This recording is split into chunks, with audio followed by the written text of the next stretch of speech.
નમસ્કાર વિદ્યાર્થી મિત્રો, રુદ્ર એજ્યુકેશનની અંદર તમારું હાર્દિક સ્વાગત છે। આપણે જોવાના છીએ ધોરણ 8 ગણિત પ્રકરણ નંબર 1 સમય સંખ્યાઓ। સમય સંખ્યાઓ સમજતા પહેલાં આપણે પ્રાકૃતિક સંખ્યા, પૂર્ણ સંખ્યા, પૂર્ણાંક સંખ્યા સમજવી જરૂરી છે। એટલા માટે આપણે સૌપ્રથમ સમજીએ પ્રાકૃતિક સંખ્યાઓ। પ્રાકૃતિક સંખ્યાને અંગ્રેજીમાં કહીશું નેચરલ નંબર્સ, બરાબર છે। અને પ્રાકૃતિક સંખ્યાને દર્શાવવાનો સંકેત છે કેપિટલ એન। તો આપણે કેપિટલ એન વડે પ્રાકૃતિક સંખ્યાને દર્શાવીશું। હવે પ્રાકૃતિક સંખ્યા એટલે કેવી સંખ્યા? તો કે પ્રાકૃતિક સંખ્યા એટલે ગણતરીની સંખ્યાઓ, જેમ કે 1, 2, 3, 4, 5, 6, 7 અનંત સુધી, બરાબર છે। એ આપણે ગણતરીમાં ઉપયોગમાં લઈએ છીએ, એટલા માટે પ્રાકૃતિક સંખ્યાને આપણે ગણતરીની સંખ્યાઓ કહીશું। જેમ કે અહીંયા લખીએ 1, 2, 3, 4, 5 અનંત સુધી। તો આ બધી સંખ્યા છે એ પ્રાકૃતિક સંખ્યા છે, અને પ્રાકૃતિક સંખ્યાને દર્શાવવાનો સંકેત છે કેપિટલ એન। કેપિટલ એન વડે આપણે પ્રાકૃતિક સંખ્યાને દર્શાવીશું। પ્રાકૃતિક સંખ્યા બાદ આગળ જોઈએ આપણે તો પૂર્ણ સંખ્યાઓ। અને પૂર્ણ સંખ્યાને અંગ્રેજીમાં શું કહેવાય? તો કે પૂર્ણ સંખ્યાને અંગ્રેજીમાં આપણે કહીશું હોલ નંબર્સ, બરાબર છે। અને પૂર્ણ સંખ્યા એટલે હું આમ લખી શકું તમને સમજવા માટે કે પૂર્ણ સંખ્યાઓ બરાબર 0 પ્લસ પ્રાકૃતિક સંખ્યાઓ। પૂર્ણ સંખ્યાઓ એટલે શું લખી શકું? 0 પ્લસ પ્રાકૃતિક સંખ્યાઓ। કેમ? કારણ કે બધી જ પ્રાકૃતિક સંખ્યામાં જો હું 0 ઉમેરી દઉં તે આપણી બની જશે પૂર્ણ સંખ્યાઓ। કારણ કે આપણે આગળ શીખીને આવ્યા છીએ એ બધી સંખ્યાઓ, એટલે આપણને ખબર જ છે। અને પૂર્ણ સંખ્યાને દર્શાવવાનો સંકેત છે ડબલ્યુ। ડબલ્યુ વડે આપણે એને દર્શાવીશું। ડબલ્યુ બરાબર 0, 1, 2, જો 1, 2 એટલે એ બધી કઈ સંખ્યા છે? આપણી પ્રાકૃતિક સંખ્યા છે। 3, 4, 5 અનંત સુધી, તો આ બધી સંખ્યાઓ છે એ પૂર્ણ સંખ્યાઓ છે। પ્રાકૃતિક સંખ્યા એટલે કઈ? 1, 2, 3, 4, 5, 6, 7, બરાબર છે, અનંત સુધી। પૂર્ણ સંખ્યા તો કે 0 થી ચાલુ થાય છે અને 1, 2, 3, 4, 5, 6, 7, બરાબર છે। આપણને કોઈ પૂછે કે સૌથી નાની પ્રાકૃતિક સંખ્યા કઈ, તો આપણના મગજમાં આવવું જોઈએ 1। 1 છે એ સૌથી નાની અને સૌથી પહેલાં આવતી પ્રાકૃતિક સંખ્યા છે। એવી જ રીતે પૂર્ણ સંખ્યા, તો પૂર્ણ સંખ્યામાં સૌથી નાની સંખ્યા 0 અને સૌથી પહેલાં આવતી પૂર્ણ સંખ્યા કઈ છે? 0। આ તમારે યાદ રાખવાનું છે। હવે આપણે આગળ જોઈએ પૂર્ણાંક સંખ્યાઓ। ધોરણ 6ની અંદર ચેપ્ટર નંબર 6 પૂર્ણાંક સંખ્યાઓ, ધોરણ 7ની અંદર ચેપ્ટર નંબર 1 પૂર્ણાંક સંખ્યાઓ આપણે ભણીને ધોરણ 8માં હવે આવી ગયા છીએ। તો ધોરણ 8માં પૂર્ણાંક સંખ્યાઓ વિશેની માહિતી પણ આપણે અહીંયા જોવાની છે, પરંતુ આપણે પૂર્ણાંક સંખ્યાઓ એટલે કઈ સંખ્યાઓ એ થોડી ઘણી માહિતી આપણે જોઈએ। પૂર્ણાંક સંખ્યાને અંગ્રેજીમાં કહીશું ઇન્ટીજર્સ નંબર્સ, અને પૂર્ણાંક સંખ્યાને દર્શાવવાનો સંકેત છે ઝેડ। આપણે પૂર્ણાંક સંખ્યાને ઝેડ વડે દર્શાવીશું। તો ઝેડ બરાબર, હવે પૂર્ણાંક સંખ્યા એટલે કેવી સંખ્યા? તો પહેલાં તો હું અહીં લખી નાખું છું, પછી તમને કહું। 0, 1, 2, 3, 4, 5 અનંત સુધી। 0ની ડાબી બાજુ -1, -2, -3 અનંત સુધી। હવે ધ્યાન રાખો, 0ની ડાબી બાજુ જે સંખ્યા છે આ સંખ્યા, એ સંખ્યાને આપણે કહીશું ઋણ પૂર્ણાંક સંખ્યાઓ। અને 0ની જમણી બાજુ જે સંખ્યા છે, કઈ સંખ્યા છે? તો કે 1, 2, 3, 4, 5, 6, બરાબર છે, અનંત સુધી। તો આ બધી સંખ્યા છે ધન પૂર્ણાંક સંખ્યાઓ। તો પૂર્ણાંક સંખ્યાની અંદર ઋણ પૂર્ણાંક પ્લસ 0 પ્લસ બધી જ ધન સંખ્યાનો સમાવેશ થાય છે। જો 0 છે એનો ન તો ઋણ સંખ્યામાં સમાવેશ થાય છે, ન તો ઋણ સંખ્યા એટલે કે ઋણ પૂર્ણાંકમાં સમાવેશ થાય છે, ન તો ધન પૂર્ણાંકમાં સમાવેશ થાય છે, છતાં એનો સમાવેશ આપણે પૂર્ણાંક સંખ્યામાં કરીએ છીએ। તો આ હતી આપણી પૂર્ણાંક સંખ્યાઓ જે આપણે ધોરણ 6માં અને 7માં ભણીને આવ્યા છીએ। હવે આગળ આપણે જોઈએ જે ચેપ્ટરનું નામ છે શું છે? સમય સંખ્યાઓ। તો સમય સંખ્યાને આપણે અંગ્રેજીમાં કહીશું રેશનલ નંબર્સ।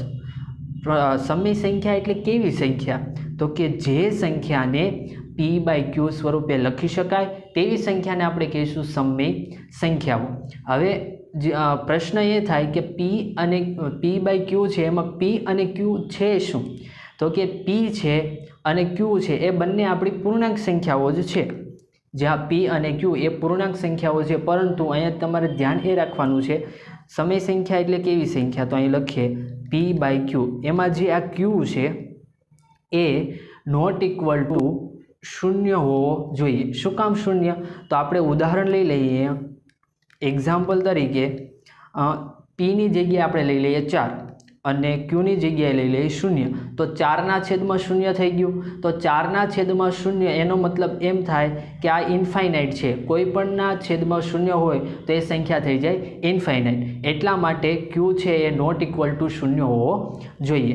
તો આ હતી આપણી સમય સંખ્યા। પરંતુ અહીંયા પ્રશ્ન એ પણ થાય કે જે સંખ્યાઓ p/q સ્વરૂપે લખી શકાય એ તો આપણી સમય સંખ્યા છે, પરંતુ જે સંખ્યાઓ p/q સ્વરૂપે લખી શકાય નહીં એ સંખ્યાને આપણે કેવી સંખ્યા કહેવી? તો કે જે સંખ્યાને આપણે p/q સ્વરૂપે લખી ન શકીએ એવી સંખ્યાને આપણે કહીશું અસમય સંખ્યાઓ। યાદ રાખજો, જે સંખ્યાને p/q સ્વરૂપે ન લખી શકાય તેવી સંખ્યાને આપણે શું કહીશું? અસમય સંખ્યાઓ। નેક્સ્ટ આપણે જોઈએ સમય સંખ્યાના ગુણધર્મો। સમય સંખ્યા એટલે કે p/q જે સ્વરૂપે લખી શકાય એ સંખ્યા। સમય સંખ્યાના ગુણધર્મોમાં આપણે 3 ગુણધર્મ જોવાના છીએ: સંવૃત્તાનો ગુણધર્મ, ક્રમનો ગુણધર્મ અને જૂથનો ગુણધર્મ। બરોબર છે। તો એમાં સૌપ્રથમ આપણે જોઈએ સંવૃત્તાનો ગુણધર્મ, અને સંવૃત્તાના ગુણધર્મની અંદર આપણે 4 ક્રિયા જોવાના છે।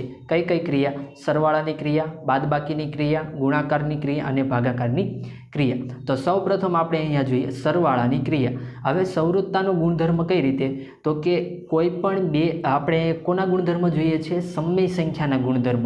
તો સમય સંખ્યા કોઈ પણ બે લેવાની, એનો આપણે સરવાળો કરીશું અને જવાબમાં આપણને સમય સંખ્યા મળે તો સરવાળા માટે સમય સંખ્યામાં સરવાળો છે, સરવાળાની ક્રિયા એ સંવૃત્તાનો ગુણધર્મ ધરાવે છે। આપણે કોઈ પણ બે સંખ્યા લઈ લઈએ, 1/3 વત્તા 4/3। તો 1/3 એ પણ સમય સંખ્યા છે, 4/3 એ પણ સમય સંખ્યા છે। તો બંનેનો સરવાળો કરીએ તો છેદ બંનેના કેવા છે? સરખા। તો એકવાર લખીશું તો 3 ઉપર બંનેનો થઈ જશે સરવાળો, 4 + 1 તો થઈ જશે 5/3। તો 1/3 એ પણ આપણી સમય સંખ્યા, 4/3 એ પણ આપણી સમય સંખ્યા અને જવાબ મળે છે 5/3 એ પણ સમય સંખ્યા છે। તો સમય સંખ્યામાં સરવાળા માટે સંવૃત્તાનો ગુણધર્મ જળવાય છે। બીજી ક્રિયા આપણે જોઈએ બાદબાકીની ક્રિયા, અને બાદબાકીની ક્રિયામાં આપણે ઉદાહરણ લઈ લઈએ। 1/3 બાદબાકી છે એટલા માટે -4/3। 1/3 અને 4/3 એ બંને આપણી કેવી છે? સમય સંખ્યા। બાદબાકી કરીએ તો બંનેના છેદ એકવાર લખીએ, કારણ કે છેદ સરખા છે એટલા માટે, અને ઉપર બંનેની બાદબાકી કરવાની છે તો 1 - 4, 1માંથી 4 બાદ કરો તો -3/3। તો 3 × 3, અહીં માઇનસ છે એટલા માટે આપણો જવાબ આવશે -1। તો -1 એ પણ આપણી એક સમય સંખ્યા છે। કઈ રીતે? તો કે કોઈ પણના છેદમાં 1 તો હોય જ, તો અહીંયા હું લખી શકું -1/1। તો આ -1/1 છે એ પણ આપણી સમય સંખ્યા થઈ। આ જે બે સમય સંખ્યાનો આપણે બાદબાકી કરીએ તો આપણને જવાબમાં સમય સંખ્યા મળે છે। એટલા માટે સમય સંખ્યામાં બાદબાકી માટે સંવૃત્તાનો ગુણધર્મ છે એ જળવાય છે। નેક્સ્ટ આપણે જોઈએ ગુણાકારની ક્રિયા। તો ગુણાકારની ક્રિયામાં એક ઉદાહરણ લઈ લઈએ। 1/3 સમય સંખ્યા છે, 4/3 એ પણ આપણી સમય સંખ્યા છે।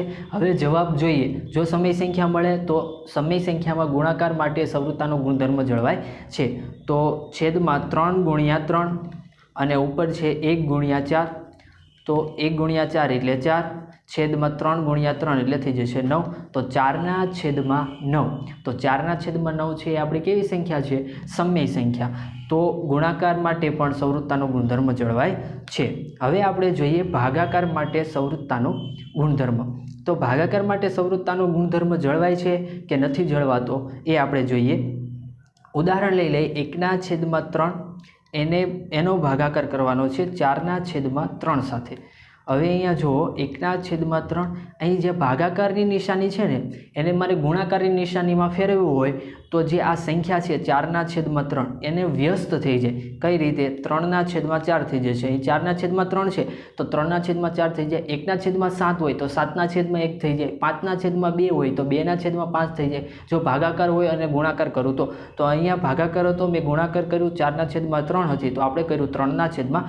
હવે 3 અને આ 3 કેન્સલ થઈ જશે એટલે વચ્ચે 1/4 અને 1/4 છે એ આપણી કેવી છે? સમય સંખ્યા. તો ભાગાકાર માટે પણ સંવૃત્તાનો ગુણધર્મ જળવાય છે. પરંતુ તમારે અહીંયા એક બાબત ધ્યાન રાખવાની છે. કઈ? તો કે આ 1/3 છે, બરોબર છે, એટલે કોઈ સમય સંખ્યા છે a/b એનો ભાગાકાર આપણે કરવાનો છે c/d સાથે. c/d એ પણ આપણી સમય સંખ્યા છે. પરંતુ અહીંયા તમારે ધ્યાન શું રાખવાનું છે? જ્યાં c/d છે એ નોટ ઇક્વલ ટુ 0 હોવું જોઈએ. કારણ કે માનો કે a/b છે એ 1/3 છે, બરોબર છે, એનો ભાગાકાર જો c/d એટલે કે 0 સાથે કરીએ તો આપણને જવાબમાં ઇન્ફાઇનાઇટ મળે. આપણે આગળ ઉદાહરણ જોયું 4/0 તો આપણને ઇન્ફાઇનાઇટ મળ્યું. તો એવી જ રીતે અહીંયા પણ જો c/d છે એ આપણે 0 લઈએ તો આપણને ઇન્ફાઇનાઇટ જવાબ મળશે. એટલા માટે એક કન્ડિશન છે કે a/b એનો ભાગાકાર આપણે c/d સાથે કરીએ તો જે c/d છે એ નોટ ઇક્વલ ટુ 0 હોવું જોઈએ. નેક્સ્ટ જોઈએ આપણે ક્રમનો ગુણધર્મ. અને એમાં પણ 4 ક્રિયા જોઈશું: સરવાળો, બાદબાકી, ગુણાકાર અને ભાગાકાર. તો સૌપ્રથમ જોઈએ સરવાળાની ક્રિયા. સરવાળાની ક્રિયામાં આપણે ક્રમના ગુણધર્મમાં જોઈએ 1/3 વત્તા 4/3 તો આપણને ખબર છે 5/3 મળે, બરોબર. હવે આપણે ક્રમ બદલાવી નાખવાનો છે. કેવો ક્રમ કરવાનો છે? તો કે 4/3 વત્તા 1/3. અહીંયા કરતા હતા આપણે 1/3 વત્તા 4/3 તો જવાબમાં મળે 5/3. હવે આપણે કરશું 4/3 વત્તા 1/3. જો ક્રમ બદલાવી નાખ્યો એને આપણે કહીશું ક્રમનો ગુણધર્મ. તો 4/3 વત્તા 1/3 તો થઈ જશે 5/3. તો અહીંયા પણ મળે છે 5/3 અને ક્રમ બદલાવીને સરવાળો કરતાં આપણને મળે છે 5/3. તો આ બંને જવાબ કેવા મળે છે? સરખા. તો એમ કહી શકાય કે સરવાળા માટે ક્રમનો ગુણધર્મ જળવાય છે. નેક્સ્ટ જોઈએ આપણે આવી રીતે a/b વત્તા c/d. હવે ક્રમ બદલાવી નાખો, બરાબર, c/d વત્તા a/b, બરોબર છે. તો એ બંને તમને કેવી મળશે? સરખી મળશે. જવાબ સરખો મળશે. નેક્સ્ટ ક્રિયા આપણે જોઈએ બાદબાકીની ક્રિયા. બાદબાકીની ક્રિયામાં પણ એવું જ a/b માઇનસ c/d કરીએ તો આપણને c/d માઇનસ a/b એ બંનેના જવાબ કેવા મળવા જોઈએ? સરખા. જો સરખા મળે છે, હા, સરખા મળતા હોય તો ક્રમનો ગુણધર્મ જળવાય છે. આપણે એક ઉદાહરણ લઈ લઈએ 5/3 એની બાદબાકી 1/3 સાથે કરીએ તો અહીં છેદ સરખા છે તો 3, 5 માઇનસ 1. તો 5માંથી 1 બાદ કરીએ તો કેટલા વધશે? 4/3. હવે આપણે શું કરીશું? ક્રમ બદલાવી નાખીએ. તો 1/3 પહેલાં લઈ લઈએ માઇનસ 5/3. તો 1/3માંથી 5/3 બાદ કરીએ તો અહીં છેદ સરખા, ઉપર 1 માઇનસ 5 તો વચ્ચે માઇનસ 4/3, બરોબર છે. તો અહીંયા શું વધે છે? 4/3 અને અહીંયા વધે છે માઇનસ 4/3. તો એમ કહી શકાય કે બંનેનો જવાબ કેવો છે? અલગ અલગ. એટલે એમ કહી શકાય કે ક્રમનો ગુણધર્મ છે એ બાદબાકી માટે જળવાતો નથી. તો અહીંયા શું થશે? નોટ ઇક્વલ ટુ આવશે, બરોબર છે. a/b minus c/d not equal to c/d minus a/b. આમાં ક્રમનો ગુણધર્મ જળવાતો નથી. 4માંથી તમે આપણે પૂર્ણાંક સંખ્યા માટે ક્રમનો ગુણધર્મ જોઈએ તો 4માંથી તમે 3 બાદ કરો તો 1 મળે, 3માંથી 4 બાદ કરો તો -1 મળે. તો બંનેના જવાબ કેવા મળે છે? અલગ અલગ. એટલા માટે બાદબાકી માટે ક્રમનો ગુણધર્મ જળવાતો નથી સમય સંખ્યામાં પણ. નેક્સ્ટ જોઈએ આપણે ગુણાકારની ક્રિયા માટે. તો ગુણાકારની ક્રિયા માટે પણ એવું, જો a/b એને ગુણ્યા c/d બરાબર c/d એને ગુણ્યા a/b થાય તો ગુણાકાર માટે ક્રમનો ગુણધર્મ જળવાય છે।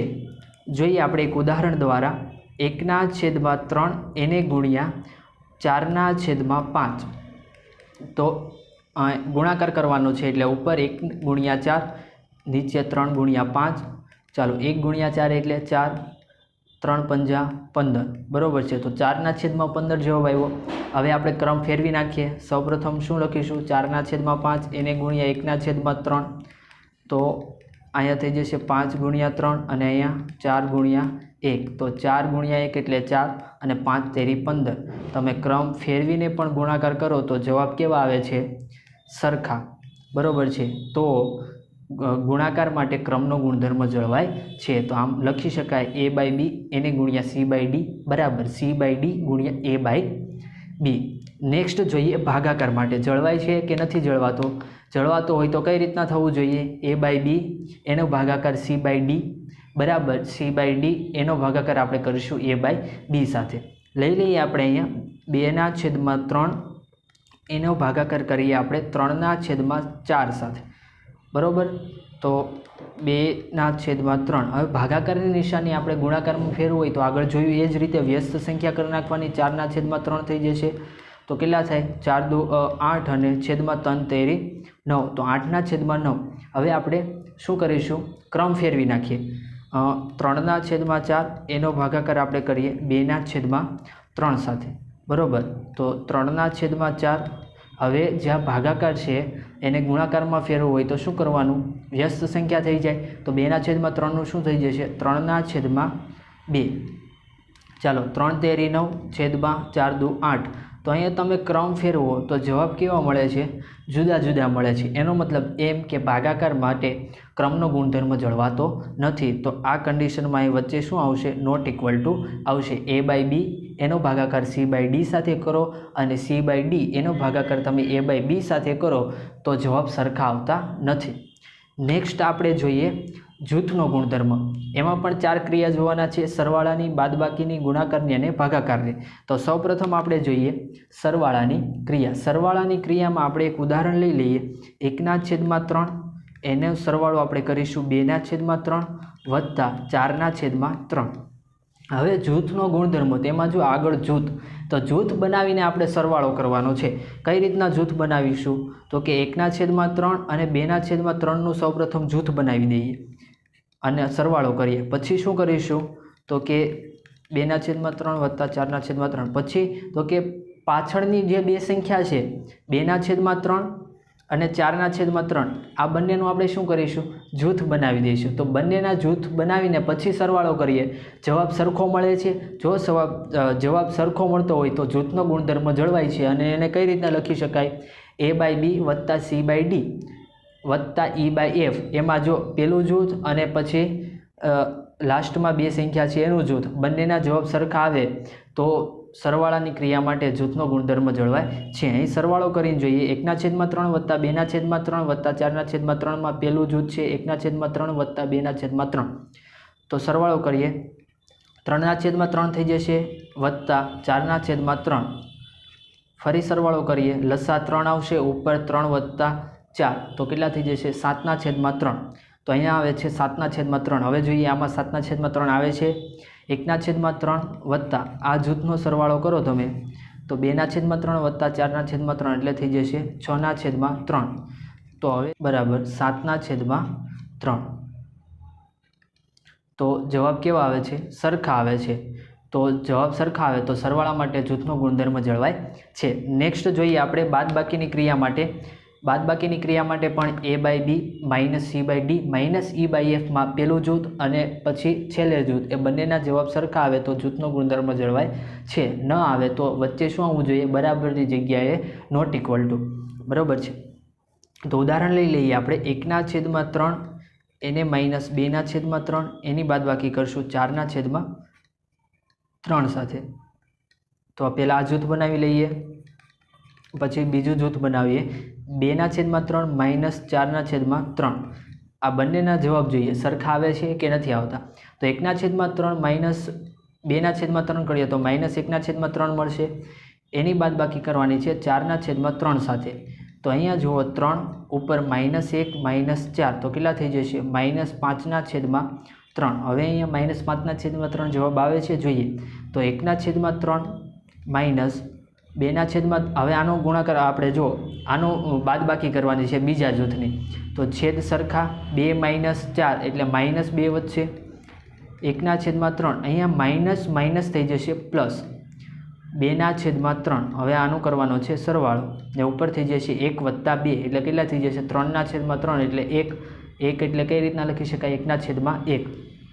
તો અહીંયા જવાબ કેવા આવે છે અલગ અલગ, તો બાદબાકી માટે છે એ જૂથનો ગુણધર્મ જળવાતો નથી એટલે વચ્ચે શું આવશે નોટ ઇક્વલ ટુ આવશે। હવે આપણે જોઈએ ગુણાકાર માટે પણ એ જ ઉદાહરણ લઈ લઈએ 1/3 એને ગુણ્યા 2/3 એને ગુણ્યા 4/3 બરોબર છે। અને સૌપ્રથમ આપણે જૂથ બનાવી દઈએ તો અહીંયા જોઈએ જો જૂથનો ગુણધર્મ જળવાતો હોય તો a/b ગુણ્યા c/d એને ગુણ્યા e/f બરાબર a/b ગુણ્યા c/d એને ગુણ્યા e/f માં પહેલા જૂથ a/b ગુણ્યા c/d અને બીજું જૂથ શું આવશે c/d ગુણ્યા e/f બરોબર છે। પછી ગુણાકાર કરો તમે તો બંનેના જવાબ સરખા આવે તો વચ્ચે બરાબરની નિશાની। હવે અહીંયા જોઈએ છીએ થાય છે કે નથી થતું, તો પહેલાં આ જૂથ બનાવીએ, બીજું જૂથ બનાવીએ હા। હવે બંનેને સાદું રૂપ આપીએ તો 1/3 અને 2/3 ગુણાકાર કરો તો 2/3 એને ગુણ્યા 4/3 તો કેટલા થઈ જશે 8/27 બરોબર। હવે નીચે જોઈએ 1/3 એને ગુણ્યા 2/3 એને ગુણ્યા 4/3 તો 1/3 એને ગુણ્યા 4 દુ થઈ જશે 8 અને 3 તેરી 9, 8 એકા 8 અને છેદમાં 9 તેરી 27 તો 8/3 અને 8/3 જવાબ કેવા આવે છે સરખા। તો જવાબ સરખા આવે તો એનો મતલબ જૂથના ગુણધર્મોમાં ગુણાકાર માટે પણ જૂથનો ગુણધર્મ જળવાય છે। નેક્સ્ટ જોઈએ ભાગાકાર માટે a/b એનો ભાગાકાર c/d સાથે અને એનો ભાગાકાર e/f સાથે બંનેના જૂથ આપણે જો આ રીતે બદલાવી નાખશું a/b c/d પહેલાં રાખશું પછી c/d e/f પછી એ રાખશું, બંનેના જવાબ સરખા આવે તો જૂથનો ગુણધર્મ જળવાય છે। 1/3 તો એનો ભાગાકાર 2/3 સાથે અને એનો ભાગાકાર આપણે કરીશું 4/3 સાથે।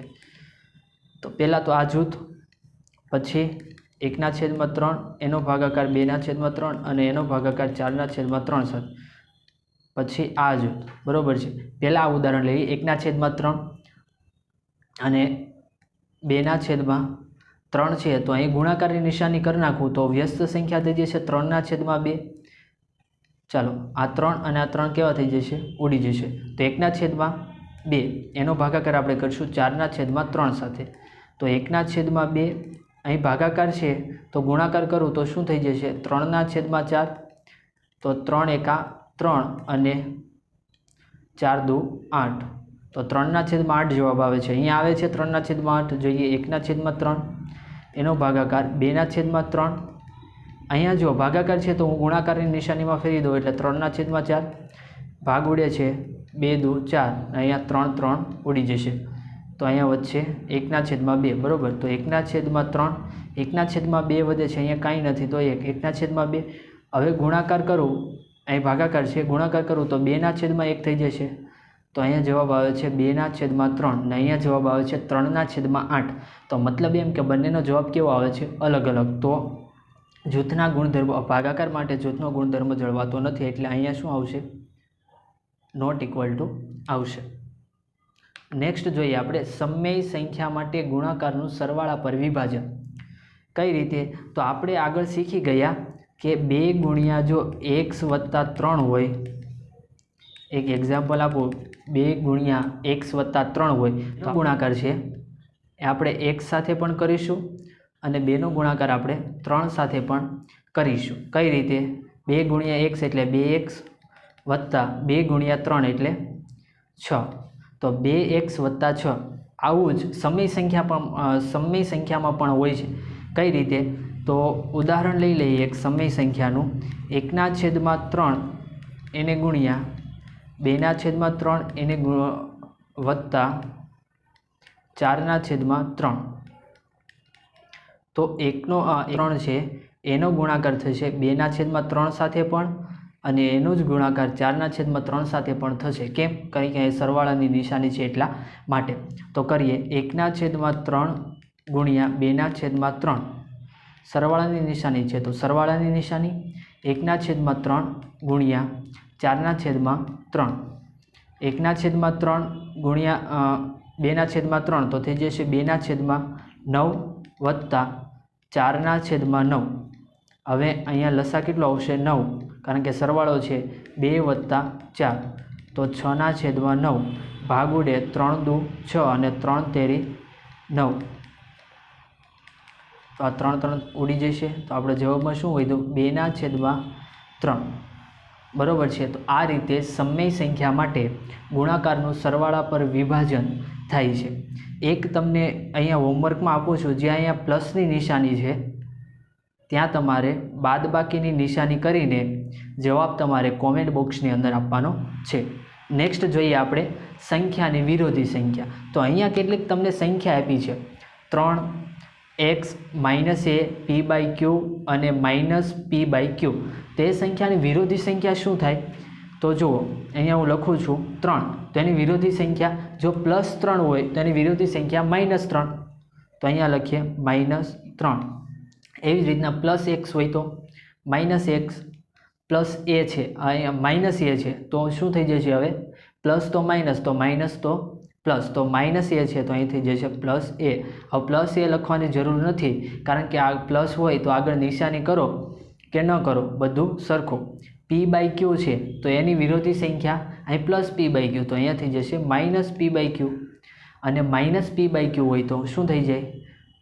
+p/q. હવે સંખ્યાની વિરોધી સંખ્યાનો આપણે ઉપયોગ શું કરવાનો છે? તો ઉપયોગ એ જ કરવાનો છે કે આ p/q વત્તા, હવે આની વિરોધી સંખ્યા કઈ છે? -p/q.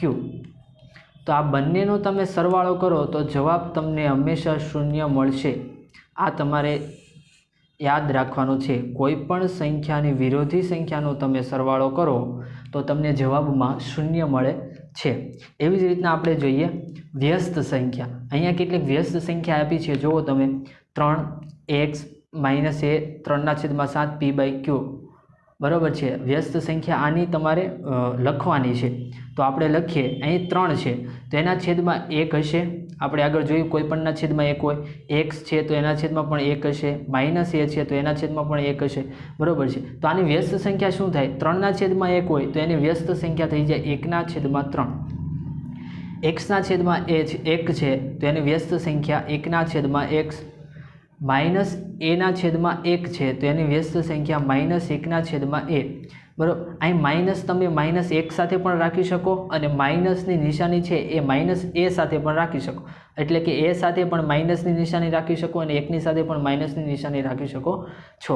3/7 તો એની વ્યસ્ત સંખ્યા 7/3 અને p/q તો એની વ્યસ્ત સંખ્યા q/p. હવે અહીં એક ઉદાહરણ લઈ લઈએ 3/7. એની વ્યસ્ત સંખ્યા શું છે? 7/3. આ એની વ્યસ્ત સંખ્યા છે. તો કોઈ પણ સંખ્યાની વ્યસ્ત સંખ્યા સાથે તમે ગુણાકાર કરો તો તમને જવાબ હંમેશા 1 મળશે. અહીંયા જો 7 અને આ 7 કેન્સલ થઈ જશે, 3 અને 3 કેન્સલ થઈ જાય, કંઈ ન હોય તો 1. તો આપણને જવાબ શું મળે છે? 1 મળે છે. એટલે કે કોઈ પણ સંખ્યાનો એની વ્યસ્ત સંખ્યા સાથે ગુણાકાર કરવાથી તમને જવાબ 1 મળે છે. નેક્સ્ટ જોઈએ આપણે સમય સંખ્યાનું સંખ્યા રેખા પર નિરૂપણ. તો અહીંયા એક સંખ્યા રેખા છે. આપણે સંખ્યા રેખામાં તમને ખબર છે સંખ્યા રેખાની મધ્યમાં શું હોય? 0. તો અહીંયા આપણે 0 લખીએ. સંખ્યા રેખાની જમણી બાજુ બધી ધન સંખ્યા, સંખ્યા રેખાની ડાબી બાજુ બધી ઋણ સંખ્યા. તો અહીંયા સંખ્યા રેખાની જમણી બાજુ ધન સંખ્યા 1 2 3 અનંત સુધી, અને ડાબી બાજુ -1 -2 -3 અનંત સુધી. બરાબર છે. સમય સંખ્યાનું સંખ્યા રેખા પર નિરૂપણ. હવે કોઈ સમય સંખ્યા લઈ લઈએ. એક્ઝામ્પલ તરીકે આપણે લઈએ 3/4. મારે 3/4 છે એને સંખ્યા રેખા પર દર્શાવવું છે. તો કઈ રીતના હું દર્શાવીશ? તો સૌ પ્રથમ તો 3/4 છે એનો ભાગાકાર આપણે સાઈડમાં કરીએ. 3/4. હવે ભાગ ચાલે નહીં તો 0, તો અહીંયા 0 અને પોઈન્ટ. 4 એકા 4 સત્તા 28, તો અહીંયા થઈ જશે 2 0 4 પંજા 20 બાદ બાકી, તો 20માંથી 20 શૂન્ય, તો આપણને જવાબ કેટલા મળ્યા? 0.75. હવે તમને ખબર પડી જાય કે 0.75 છે એ 0 અને 1ની વચ્ચે આવે, 0.75 બરાબર છે. તો આપણે 3/4 ને હવે સંખ્યા રેખા પર દર્શાવીએ. ચાલો એક સંખ્યા રેખા દોરીએ. આ 0 અને 1ને આપણે ઝૂમ કરી દઈએ, અહીંયા 0 અને અહીંયા લઈ લઈએ 1 બરાબર છે. હવે 3/4 છે અને આપણે 0.75થી ખબર પડી કે 3/4 એ 0 અને 1ની વચ્ચે આવે છે. હવે 3/4 એટલે અહીંયા હું લખીશ. હવે શું કરવાનું? તો ધ્યાન રાખજો કે અહીં છેદ જોવાનો. છેદ કેટલો છે? 4. તો અહીંયા 0 અને 1ની વચ્ચે 4 સરખા ભાગ કરવાના. 1 2 3 અને 4 થઈ ગયા. હવે શું કરવાનું? અહીંયા લખવાનું 1/4, 1થી સ્ટાર્ટ કરવાનું. 1/4, 2/4, 3/4 અને અહીં ચોથો ભાગ છે ત્યાં શું આવશે? 4/4. તો 4/4 એટલે આપણે શું થઈ ગયું? 1, જો અહીંયા લખેલો છે બરાબર. હવે આપણે 3/4 ને આપણે આસાનીથી દર્શાવી શકીએ છીએ બરાબર છે. તો આ રીતે સમય સંખ્યાનું સંખ્યા રેખા પર નિરૂપણ આપણે જોયું. હવે આપણે નેક્સ્ટ જોઈએ બે સમય સંખ્યા વચ્ચેની સમય સંખ્યાઓ. તો અહીં એક્ઝામ્પલ લઈ લઈએ. તમને સાદું એક્ઝામ્પલ આપું. 2 અને 3ની વચ્ચે 2 અને 6ની વચ્ચે કેટલી સંખ્યાઓ આવેલી છે? તો 2 અને 6ની વચ્ચે તમે આસાનીથી કહી શકો કે 3 4 5 બરાબર છે. આ બધી સંખ્યા છે અને 2 અને 6ની વચ્ચે આવેલી છે. પરંતુ આપણે અહીં જોવાનું છે બે સમય સંખ્યાઓ વચ્ચે કેટલી સંખ્યા આવેલી છે. તો કોઈ પણ બે સમય સંખ્યા લઈ લઈએ. -3/5 અને 1/2 બરાબર છે. તો -3/5 અને 1/2ની વચ્ચે કેટલી સમય સંખ્યા આવેલી છે એ આપણે જાણવું છે. તો સૌપ્રથમ આપણે શું કરીશું? બંનેના છેદ છે એ સરખા કરી દઈશું. 3/5 અને -1/2 છે તો એના છેદ સરખા કરવા હોય તો શું કરવું પડે? 5 છેદ જોવાના. 5 અને અહીંયા છેદ છે 2. તો બંનેનો ઘડિયામાં સરખી સંખ્યા ક્યારે આવે? તો કે 2 પંજા 10 અને 5 દુ 10. તો આપણે જે છેદમાં 5 છે એ સંખ્યાને આપણે ઉપર નીચે 2 વડે ગુણી દઈએ અને જેના છેદમાં 2 છે એને ઉપર નીચે આપણે 5 વડે ગુણી દઈએ. અહીંયા લઈએ 3/5 તો એને ઉપર નીચે વડે ગુણશું 2 વડે, સોરી -3/5 તો -6/10 અને 1/2 છે એને આપણે ઉપર નીચે ગુણી દઈએ 5 વડે, તો 5/2 પંજા 10. તો હવે થઈ ગયું -6/10 અને 5/10 બરાબર છે. તો હવે આપણે આસાનીથી કહી શકીએ -6/10 અને અહીંયા લખું 5/10. તો આ બંને વચ્ચે કેટલી સમય સંખ્યા આવેલી છે તમે લખી શકો -6. જેમ 0ની નજીક આવે એમ શું થશે?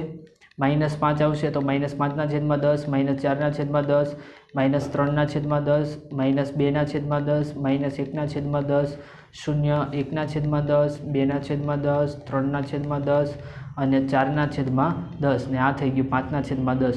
તો -3/5 અને 1/2. -3/5 એટલે -6/10 અને 1/2 એટલે 5/10. તો આ બંને વચ્ચે એટલી સમય સંખ્યા આવેલી છે. બસ તો એટલું જ આ લેક્ચરની અંદર જોવાનું હતું. જોતા રહો, શીખતા રહો. Thank you.